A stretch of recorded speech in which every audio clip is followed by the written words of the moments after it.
Hey, I'd like to welcome you to another episode of Mission Matters. My name is Adam Torres, and if you'd like to apply to be a guest on the show, just head on over to missionmatters.com and click on Be Our Guest to apply. All right, so today I have Dr. Jonathan Baktari on the line, and he's founder and CEO of E7 Health and US Drug Test Centers. Jonathan, welcome to the show. Oh, thank you for having me. What an honor. All right, so excited to learn more about E7 Health and also U.S. Drug Test Centers today. But before we get into that, we'll start this episode the way that we start them all with our Mission Matters Minute. So we at Mission Matters, we amplify stories for entrepreneurs, executives, and experts. That's our mission. Jonathan, what mission matters to you? Well, as a healthcare professional, I think there's an opportunity, as all healthcare workers have, to impact people's lives. And I think the mission to amplify that by, doing things that beyond patient care, you can also impact patients' lives. And I think our ability to impact lots of people is something that really matters to us. So as a healthcare provider, yes, you can take care of one person at a time, or you can do other things that impact thousands of people potentially. It's awesome. Love bringing mission-based individuals on the line to share why they do what they do, how they're doing it, and really what we can learn and gain from that so we can all grow together. So great to have you on. And I guess just to get us kicked off here, how did you get started? Of course, you've been a healthcare professional, you're a doctor for a long time, but how did you get started or inspired to go the entrepreneurship route as well? Yeah, it was more of an evolution. I think after graduating and practicing clinical medicine, there was opportunities to do administrative work, be on committees. And I think, as I've often said, one door opened another door. And as long as you keep crossing doors and letting one door open another, opportunities sort of present itself if you're open to it. And I think that's what probably happened in my case. And so as you've kind of gone the entrepreneurial route and you've now grown this business, what kind of things would you tell to maybe other individuals that are kind of in your shoes, either doctors or maybe they have this idea or they have this want where they want to do maybe a little bit of something extra? Like, what kind of advice would you give them? Well, similar to the answer I think I gave you in the sense that it's not like one day you wake up and say, okay, I'm going to be an entrepreneur. I'm going to start a company. It's this process of doing a bunch of other things that head you in that direction. Yes, are there people that just wake up one day and say, oh, I've got this great idea, let me start a company? Yes. Yeah. I guess that happens.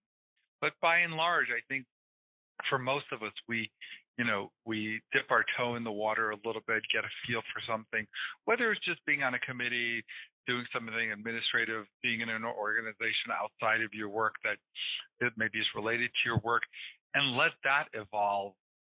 Because, you don't know what you don't know, and you don't know what you like, and you don't know what you're attracted to, you don't know what you're good at. So I think just sitting there saying, oh, I'm sure I'd be a great CEO, I'm sure I could run a company. Maybe, maybe not, maybe, different directions, research, entrepreneurship, whatever it is, but you have to let it evolve rather than this, like sitting in the living room couch and, some epiphany hitting you over the head. Yeah, some people get it that way, but not all. I completely get it. So you now E7 Health, I definitely want to spend some time on that. And so really leveraging technology. Now, did you have an affinity or did you have a attraction to technology even prior to starting E7 Health, or was it kind of a leap to get into the technology side of things? Well, I think it was out of necessity, because when we started E7 Health and the space we were going in, the technology for what we wanted to do didn't exist. We tried to use third-party technologies. And since we were essentially creating our own field within healthcare, there wasn't a suit we could buy off the rack that would fit, if that makes any sense. So out of necessity, we started just developing small little technologies to satisfy what we were trying to do. And, we became good at it slowly when we put a team together. And then it became obvious that, to just drive it forward, just just there's a big gaping hole that just drive right through it. And it just fed on itself because the more we invested in technology, the more we made the lives of everyone we touched better, including my staff and the clients, patients, everybody. And so we kept doubling down and bootstrapping it. And we took a lot of our cash flow revenue and we, for many years, just devoted it to investment in building a technology team and thinking outside the box. Not our attitude was, if it takes 2 clicks to order something on Amazon, why is it not that simple when it comes to anything related to healthcare? I don't think Amazon has any smarter people than the healthcare industry. I mean, they're smart, but I think healthcare has equally smart. So what prevents us from, having everything be 1 click away? And I think that was our approach. Yeah, it's a great story. And let's go further into the company itself. So E7 Health, a preventative health and wellness company. Tell us a little bit more about the products and how it's used. Yeah, so we're a actual adult vaccination company with the core of our business. We were sort of almost like a COVID company before COVID hit, because now everyone understands adult vaccinations. But we got into every field, and there were 7 different fields that adult vaccinations were involved in, including employee health, student health, travel medicine, and a lot of different types of physicals, including immigration, executive physicals. All those involve vaccinations. And so we got into those fields to address a need because, according to the CDC, there's at least 50,000 vaccine preventable deaths in the United States annually. So it was a need that we thought we could try to service at the exclusion of everything else. So we don't do primary care. We don't do urgent care. If you come to our office and, your tummy hurts, we send you to, we refer you out. But the goal was if we focus on vaccine-related adult medicine, could we make an impact? And again, this was prior to COVID. We started in 2009. And so we knew there was a need because doctors had stopped giving out adult vaccinations. And, Walgreens and CVS were doing it, but they were also selling diapers and Frito-Lays and everything else. So, we just were wondering if there was an opportunity there to go into adult vaccination, preventative health medicine. And we found out that many sectors like travel medicine, student health, employee health, there was really nobody who focused on that. And if they did do it, it was almost like a side hustle to their main business. So we thought, well, why don't we just focus on this and make this our main thing and then write technology around it? Yeah, and it seems to me like now that, you've been, I like that you said this, you were a vaccination company before COVID, before like everything else in the news. It's not like you were kind of jumping on a trend. And obviously I'm not against anybody that did that and was trying to figure out how to help and how to pitch in. So I'm not devaluing that effort. But the point being is that this particular company, you've been doing this for, going on 15 years. So you're experts in this field and you've been focusing on that a long time. Am I off on that or? No, you're right. It's so funny because, during COVID, all these people that were COVID experts it was interesting because some of them, sure were, but, prior to COVID, it wasn't their thing. And a lot of people pivoted towards COVID testing and COVID this and COVID that. For us, we didn't pivot on it. We were doing, virus testing for, a whole host of other viruses, chickenpox, measles, herpes, and we've been testing for, HIV. We've been testing for viruses since 2009. So adding COVID to it was like nothing in a sense that we already had the infrastructure. But yes, for a lot of people, a lot of companies pivoted to it. But for us, it was what we were doing anyway. And that actually gave us a running start because we were able to, our software, our technology, our systems was geared up for it already. Yeah, I definitely see that. And then you also have a sister company or another company that's associated with U.S. Drug Test Centers. How does that kind of work into the mix? Yeah, U.S. Drug Test Centers is a sister company because we were as part of supporting employee health, student health, at E7, we started doing drug testing, but then our technology grew so rapidly that we became a platform for companies and corporations to manage their drug testing program in all 50 states using our platform. So they don't have to sign up locally wherever they are.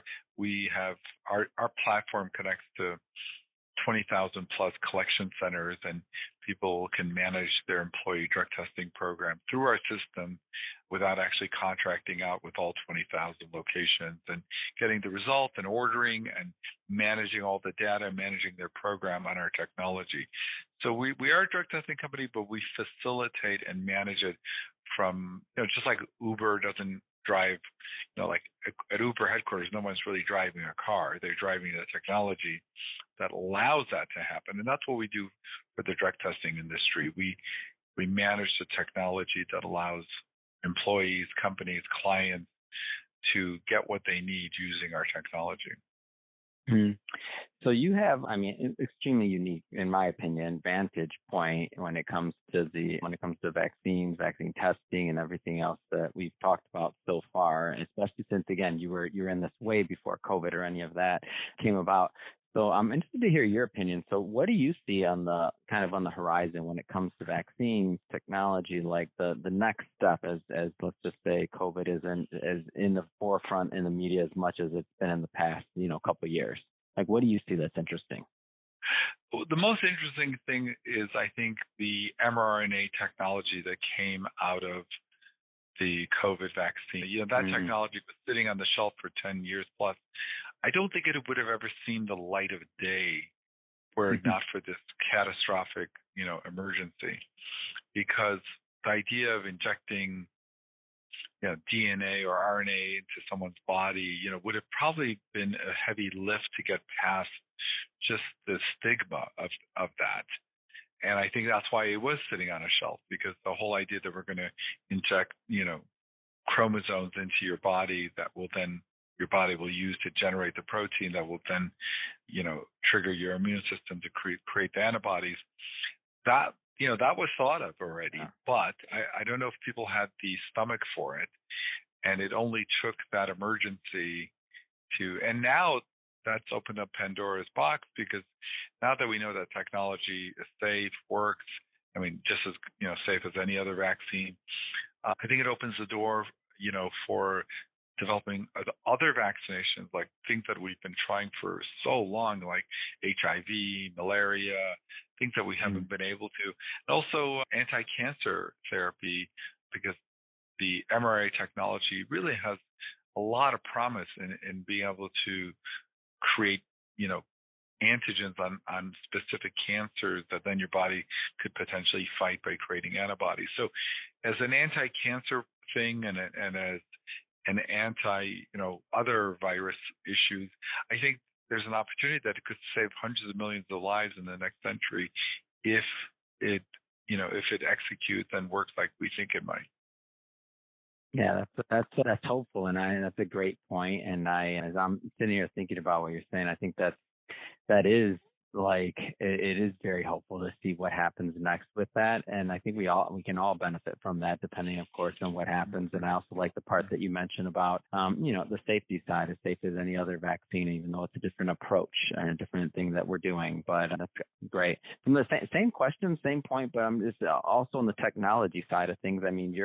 You are a technology platform, and you're continuing to push the bounds of what's possible, acceptance, and also how people are able to use this. And I love your example about Amazon, the one click. Come on, anything one click in healthcare, is it possible? I'm not asking you that question, by the way. I'm just saying, what's next for that, like on the technology side, and what you're seeing from your vantage point? Well, I think and I've said this before, I think the main issue is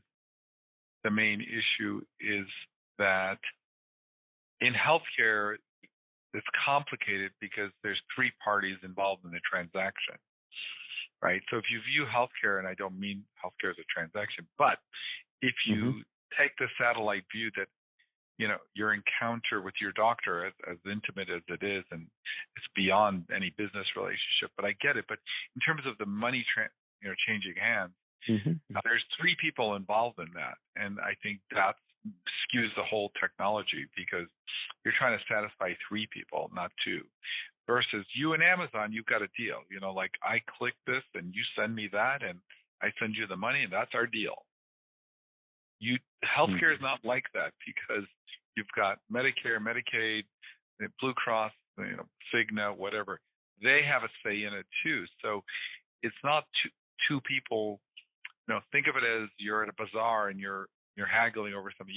Eventually you come to some conclusion and say, okay, I'll take it for that. You give it to me for this under these conditions and with these, this and that, and you negotiate that deal. But imagine you did that and said, by the way, let's get a third party to sign off on this deal.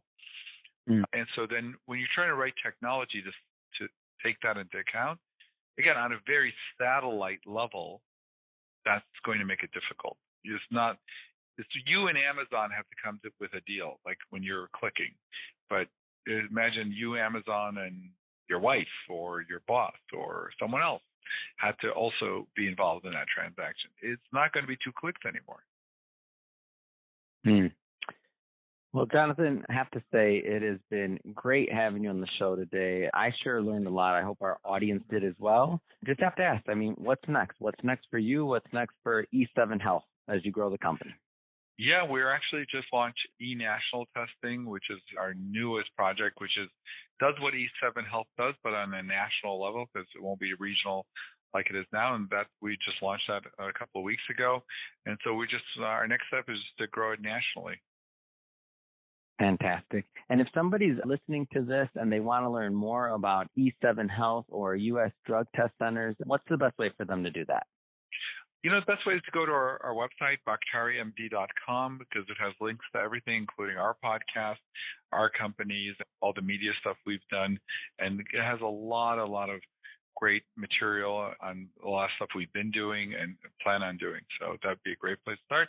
Or on LinkedIn, they can reach out to me at BaktariMD on LinkedIn, and we're also on all the social media handles. So all of that. Oh, man, you're holding out on me. I don't know how I missed that. I was not aware you had a podcast. What's the name of the show? I definitely want my audience to go check it out. Holding out on me. Come on. I know. It's BaktariMD.com. So, BaktariMD.com is the website, but on YouTube, it's BaktariMD. On Spotify, it's BaktariMD. But if you want to link to it, just go to BaktariMD.com and you can subscribe. And what kind of content do you cover so that our audience can know what to expect?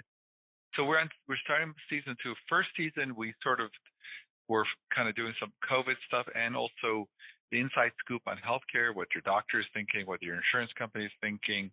And we talked a lot about technology in healthcare.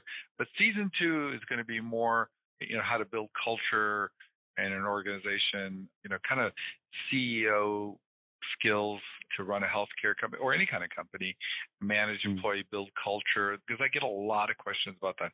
Even being guests on shows like this, about running an organization and, the do's and don'ts and the mistakes not to make. And so we're going to focus season 2 on sort of skills that executives and CEOs need.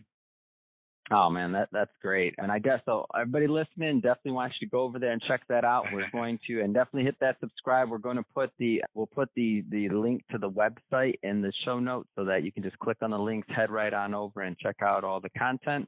And speaking of the audience, if this is your first time with Mission Matters or engaging with an episode or the platform, we're all about bringing on business owners, entrepreneurs, executives, and experts and having them share their mission, the reason behind their mission, really why they do what they do, what gets them up in the morning and fired up to go out there and make a difference in not only the marketplace, but also the world. If that's the type of content that sounds interesting or fun or exciting to you, hit that subscribe button because we have many more mission-based individuals coming up on the line and we don't want you to miss a thing. And Jonathan, really, it has been a pleasure. Thanks again for coming on the show. Thank you again. It was an honor. Thanks for having me.